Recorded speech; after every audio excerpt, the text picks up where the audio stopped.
Hi everybody, Kat here, Vegas Fruity, and I am a little swollen still. Sorry about that. But I wanted to get with you today. Today is my official first day off of my Vegan on Less journey, and yesterday was the last day. And I wanted to get with you about some of the things that I learned, the grand total of what I'm going to be donating, and some great things that came out of this. Um, so, so every week I took this little coupon holder with me. It has like a place for my shopping list on here, and then I put my coupons in here. These are all my receipts and my money. And then, so any money I didn't use, I just moved it over to another pocket. And I would kind of keep track of it all in here throughout the month. And ended up saving altogether here about $23.50 for to donate on top of my $50 a week that I saved on my journey. So that's all together. Okay, so sorry, I look different. I had to come back to this video another day later because I got interrupted. But altogether, I have about $223.50 to donate, which is going to be doubled. So 223, I think. I think it's actually 440. Yeah, it's going to be about 447 total that I get to donate, which is really nice because it takes care of a few families who want to have a micro loan, and to start a business and support themselves, or it also supports education. And it makes a huge, huge difference. That amount is going to make a huge difference. I mean, here in America, you really can't start a business up unless it's maybe, I don't know, an online business or something maybe, but you really can't start like a store or some other type of business up for that amount. I mean, just the business licenses alone here are going to cost you a pretty penny. We do have our own business, and so I know about the costs that are included in starting up a business. It's just ridiculous sometimes. But your dollar makes so much more of a bang, when you're helping out in another country like this to give them a leg up. So I'm very, very excited and very happy about it, and I'm very thankful to everybody for supporting me all along the way, all of my viewers and the wonderful people that all left comments and encouragement. It helped, believe me, it helped every single day.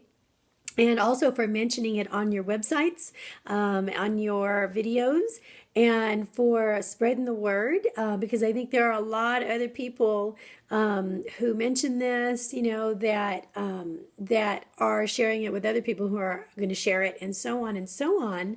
And it's going to make more of a ripple effect. So I know Team Broccoli had mentioned it on her site. Grassroots Vegan had mentioned it on one of his videos, and Beth Aronson. So many people, So Beth, my friend Beth Aronson, is also chose to do this same journey as well. So that was a huge, huge thing to me, and. I have to tell you, my sister and her daughter actually they make this beautiful, beautiful jewelry, and she decided I'm trying to get her to open up an Etsy store, which she hasn't yet, but they sell their beautiful jewelry in a couple of boutiques nearby where they live, and it's very big. They live really close to like what do you call it, a resort type area, and so there's a lot of traffic that comes and goes, and they decided once they heard about this challenge to actually title their jewelry Story Jewelry. And so every couple months or so they're going to actually include a story of where half of the proceeds from buying the jewelry will go to. They're gonna donate to a good cause, and they'll change it periodically. But the first story on the packaging for the jewelry is going to be for the Living on $1,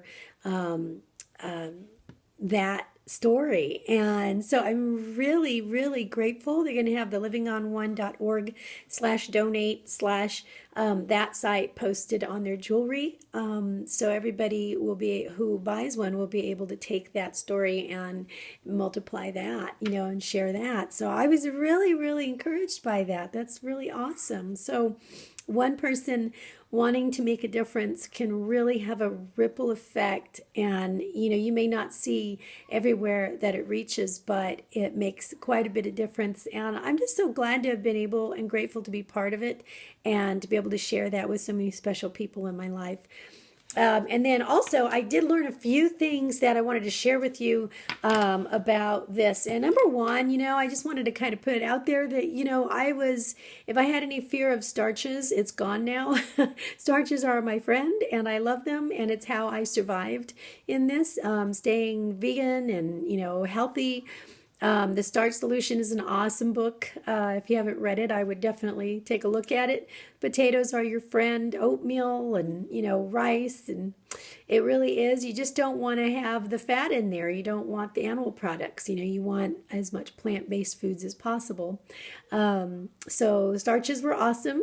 Another thing that I noticed is that I don't think I can go back to spending quite so much on groceries now that I know that I can live on so much less. I think that I'm really going to give it a go and try to continue this. It's at this point, I feel it would be really hard to get out of the habit of eating on less. So 30 days, I think, is made quite an impact on, really laying good foundations in there. But another thing that I noticed is that in order to make the fruits and veggies last longer, because you don't want them to go bad, especially if you only have so much money to spend on fruits and veggies, you want them to last longer. I just started playing with it. I didn't want them to mold, and I know usually with cucumbers, they start to mold after a couple of days in the fridge if I don't get to them. And so my cucumbers never molded. I didn't have anything. I had some things that kind of wilted, but that will happen to leaves if they're not in water. They will wilt. But I didn't have anything mold. And what I did was I brought everything home. And I didn't wash them right away because you should only wash your fruits and veggies right before you use them. But what I did was I took paper towels and I would roll everything, especially the leafy greens, in paper towels. And instead of sticking it right back into the refrigerator, I'd take a brown paper bag and I would stick them in the brown paper bag and leave it open in the refrigerator so that if any moisture escaped the vegetables, fruits and veggies, and escaped it from being in the paper towel, it would actually get absorbed in the paper bag, which is what happened. So after about a week, the bag was moist and I would take it out if I still had anything left in there, and nothing actually molded. So it actually lasted me a really long time. And for my greens that kind of wilted a bit, if I didn't get to them in time, I would just take them and I'd cut them up and wash them and put them in a big bowl of water for maybe an hour or so. And it would just plump them right up with water again. They'd be crispy again. So that was kind of neat. So I learned a little bit more about making my things last longer. And I didn't let anything go to waste if at all possible. I reused it. I froze it. I did whatever I could. But I think the only things that I ever really threw away were like the carrot ends, that were really grody. Maybe when I peeled the apples, I wouldn't keep that either, things like that because they weren't organic. But I did try to keep, like the cabbage leaves. I found out that they're very nutritious, the green ones. You could actually, juice those. Broccoli leaves are amazing. I tried some new greens and that was great. So there's a lot of things that I learned that I could live without as well. And, in this journey. So it was really awesome. I just wanted to wrap it up and tell you, yahoo, we did it. We're going to be donating almost $450. And just wanted to thank everybody. And I'll make another video to talk about my next challenge really soon. All right. Thank you and have a lovely, lovely Sunday. Bye, guys.